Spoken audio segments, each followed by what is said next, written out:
આપણે વિનંતી કરીએ કે તેઓ પણ આપણને આ સંદર્ભે માર્ગદર્શિત કરે.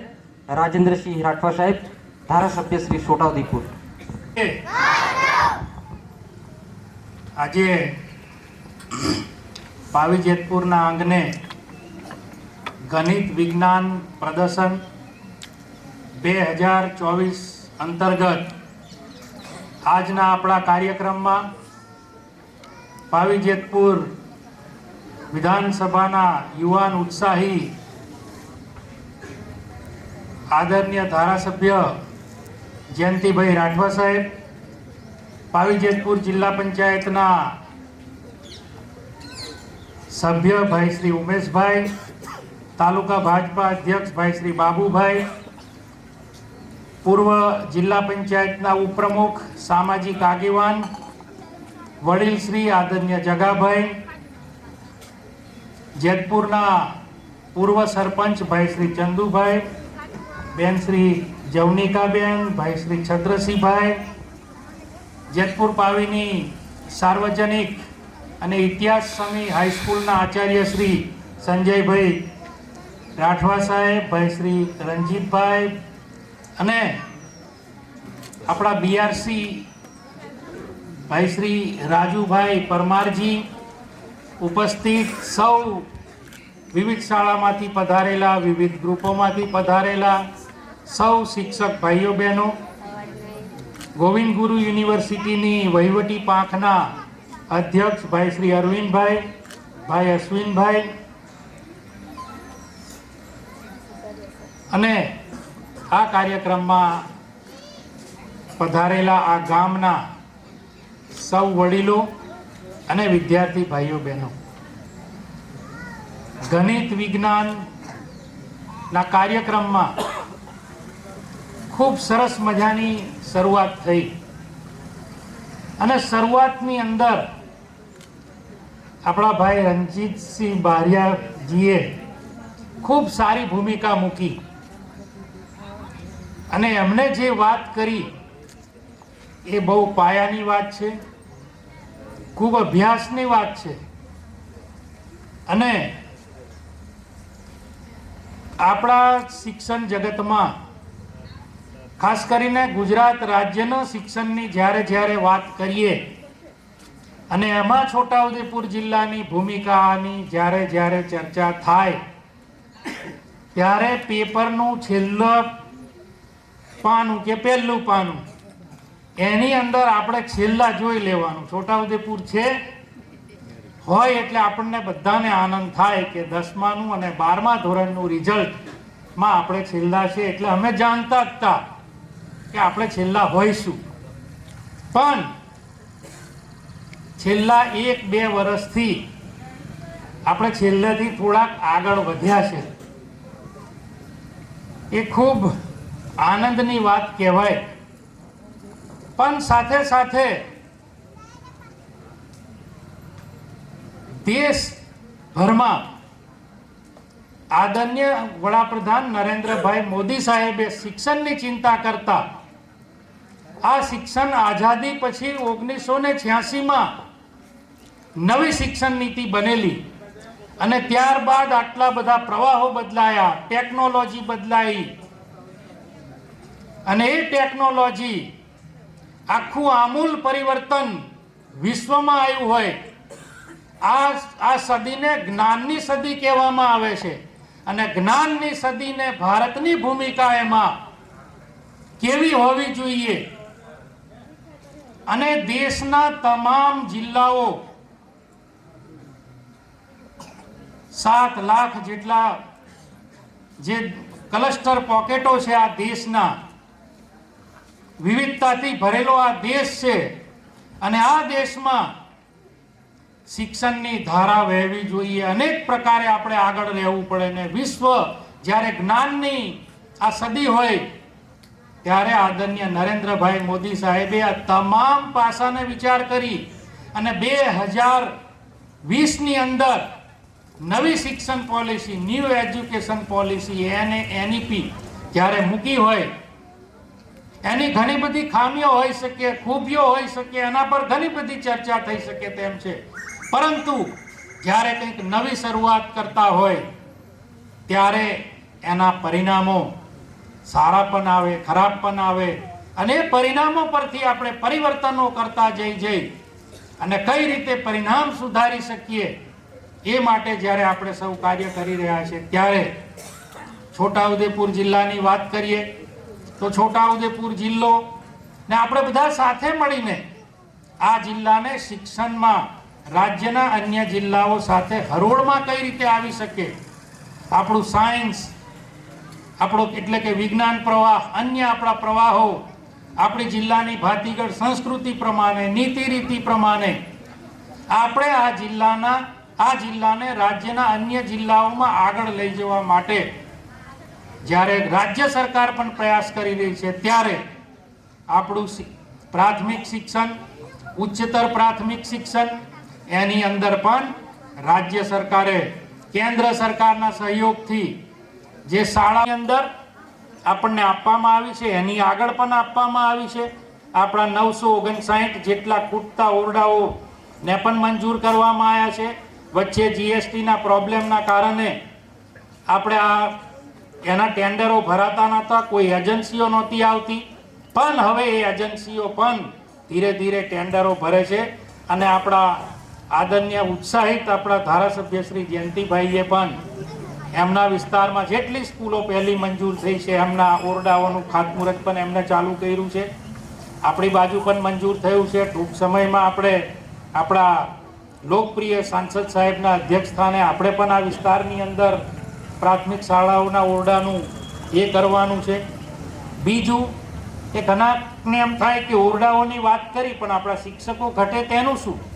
આ કેમ્પ થયા બાદ લગભગ મેં ડીઓ શ્રીને પૂછતો હતો, ડીપીઓ શ્રીને મેં માહિતી માંગી છે, લગભગ 350 ઉપરાંતના શિક્ષકો વિવિધ વિષયોના હજુ પણ આપણે ખાલી છે અને આવનારી ભરતી જે રાજ્ય સરકારમાં થવા જઈ રહી છે એ ભરતીની અંદર પણ છોટાઉદેપુર જિલ્લાને એમાંય ખાસ કરીને ગણિત વિજ્ઞાનના અને અંગ્રેજીના શિક્ષકો આપણને મળે તેવી રજૂઆત અમે 93 ધારાસભ્યો રાજ્ય સરકારમાં કરવાના છે.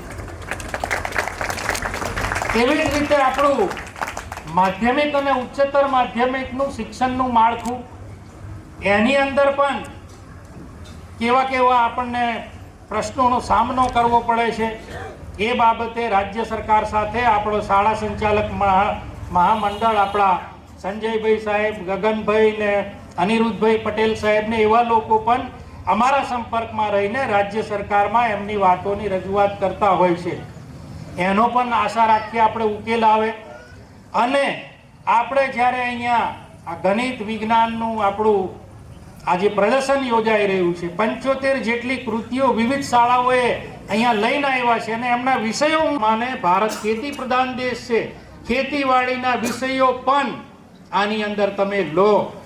આપણે જે અહીંયા રાસાયણિક ખાતરોની પણ વાત કરવામાં આવી, રાસાયણિક ખાતરો વાપરવાની ના નહીં, પણ એનો જે અતિરેક થયો છે એ અતિરેક ના થાય અને એના નિયમ પ્રમાણે એનું જે શિડ્યુલ આપ્યું છે, એની જે એસઓપી આપી છે, એસઓપી પ્રમાણે જ આપણા રાસાયણિક ખાતરો, રાસાયણિક દવાઓ આપણી જમીનોમાં વાપરવા જોઈએ. પણ આપણે થાય છે શું, પેલા ભાઈને જોરદાર મકાઈ થઈ, ભાઈ કેટલું યુરિયા નાખેલું, તો કે 10 થેલી નાખેલું, આપણે 15 થેલી ધધડાવ. આ કોમ્પિટિશનની અંદર સાહેબ આપણું આ બધું આ હરીફાઈની અંદર આ બધી આપણે જમીનોને કડક કરી રહ્યા છે. એ વિષય આપણા જિલ્લામાં અમે આ કૃષિ મેળાઓ કર્યા ત્યારે કૃષિ મેળાઓમાં પણ આ વિષય આવ્યા. ઘણા બધા ખેડૂતોને, ભાઈ અશ્વિનભાઈ, ભાઈ બીજા આપણા શિક્ષક પ્રકાશભાઈ છે, એવા શિક્ષક મિત્રો પણ પ્રાકૃતિક ખેતીમાં આપણા મહામહિમ રાજ્યપાલ સાહેબના સીધા માર્ગદર્શન હેઠળ પ્રાકૃતિક ખેતી સાથે શિક્ષક મિત્રો પણ રસ લે. એ જ બતાવી આપે છે કે આ છોટાઉદેપુર જિલ્લાનું ભવિષ્ય સારું છે. ત્યાં આપણે ઘર આંગણે ઘર બેઠે આપણા ગરીબ આદિવાસી જે આવનારી આપણી નવી પેઢી છે એ ડોક્ટર બની શકે તે માટે છોટાઉદેપુર જિલ્લાને મેડિકલ કોલેજ પણ ફાળવવામાં આવેલી છે. આદરણીય મોદી સાહેબે દાહોદ મુકામે વનબંધુ કલ્યાણની જ્યારે ગઠન થયું ને પહેલા જ બજેટની અંદર ગુજરાતના મક્કમ અને મૃદુ મુખ્યમંત્રી આદરણીય ભૂપેન્દ્રભાઈ પટેલ સાહેબે આ બજેટની અંદર છોટાઉદેપુર સહિત 4 જિલ્લાઓમાં મેડિકલ કોલેજની જે બનાવવાની એમને બજેટમાં જાહેરાત કરી.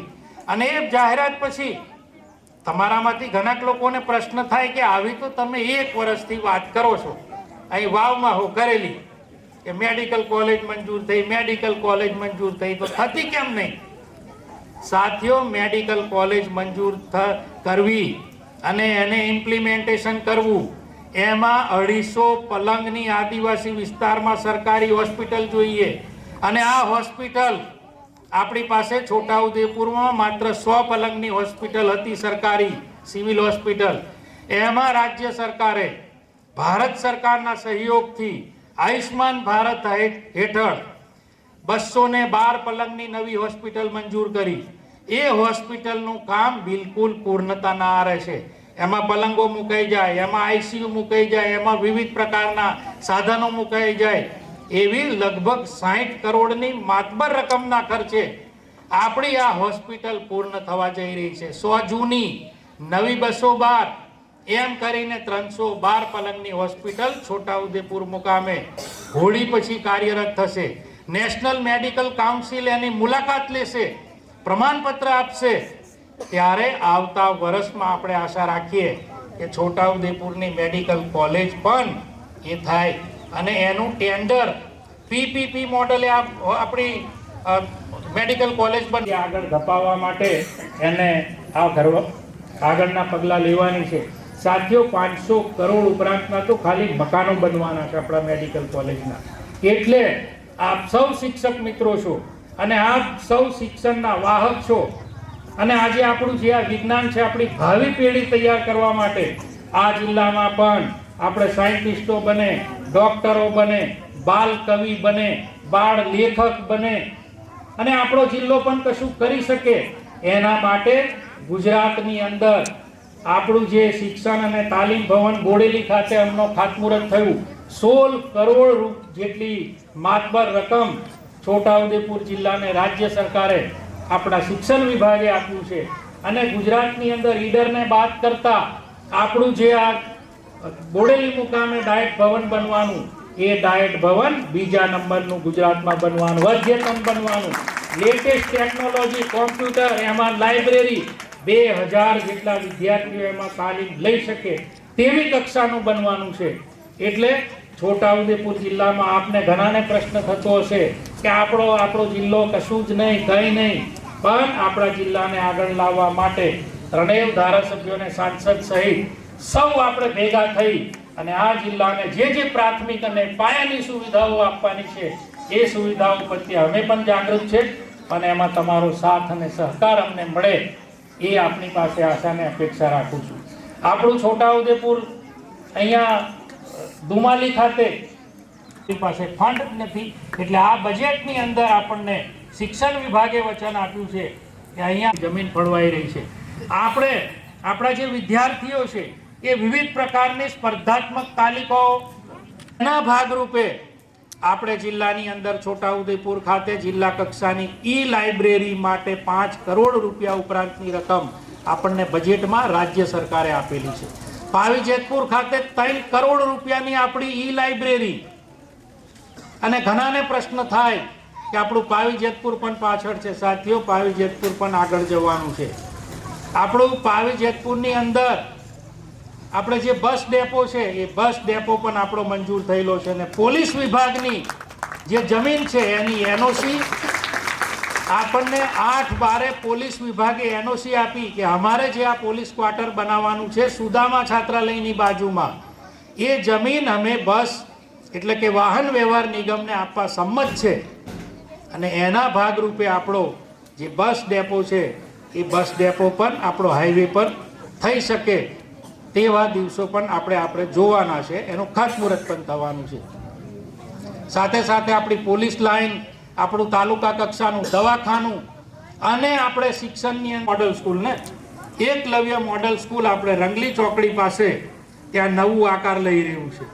એટલે કે પાવીજેતપુરને લાગે વળગે છે ત્યાં સુધી આપણે જ્યારે વડા તલાવ મુકામે એકલવ્ય મોડલ સ્કૂલ હતી ત્યારે ઘણા જ શિક્ષક મિત્રો કહેતા હતા પણ એ તો હવે બોડેલીમાં જતી રહી ને, જેતપુરમાં કઈ છે? તો આ જેતપુરને પણ 35-36 કરોડની એકલવ્ય મોડલ સ્કૂલ પણ મળી છે. એટલે આવું આપણું પરિવર્તન વાળું શિક્ષણમાં આપણે સૌ સાથે મળીને કામ કરીએ અને આ જિલ્લાને આપણે ગુજરાતની અંદર શિક્ષણના ક્ષેત્રે ખૂબ આગળ લઈ જઈએ તેવી આશા સાથે આપે અહીંયા અમારું સ્વાગત કર્યું, અમને આ કાર્યક્રમમાં હાજર રહેવા માટેનું આમંત્રણ આપ્યું. આ કાર્યક્રમની ભૂમિકા ભાઈ રણજીતભાઈ બારિયાજીએ ખૂબ સરસ મૂકી, એમનો અભ્યાસ બોલે છે. આવું તમે તમારે જ્યાં જ્યાં નીચે હોય ત્યાં તમે આવું બધું કરતા રહેજો અને આ શિક્ષણની આપણે દિશા છે છોટાઉદેપુરની, પાવી જેતપુરની અગ્રેસર રહે એવી આપ સૌને શુભેચ્છાઓ સાથે જે સ્કૂલોએ એની કૃતિઓ સાથે ભાગ લીધા છે એવા સૌ શિક્ષક મિત્રોને, વિદ્યાર્થી મિત્રોને ખૂબ અભિનંદન આપું છું ને સાથે સાથે એમની કારકિર્દી ખૂબ મહાન બને. ભવિષ્યમાં આપણા શિક્ષણ પાછળ સરકાર અને પોતે કેવી રીતે પ્રયત્નશીલ રહી આ શિક્ષણના સ્તરને ઉપર આપણે કેવી રીતે લઈ જઈએ એ અંગેનું પણ માર્ગદર્શન આપ્યું. એમનો ખૂબ આભાર. ફરી આપણે એમને તાળીઓથી વધાવી લઈએ. હવે આપણે આ કાર્યક્રમને આપણે અંત તરફ લઈ જઈ રહ્યા છીએ.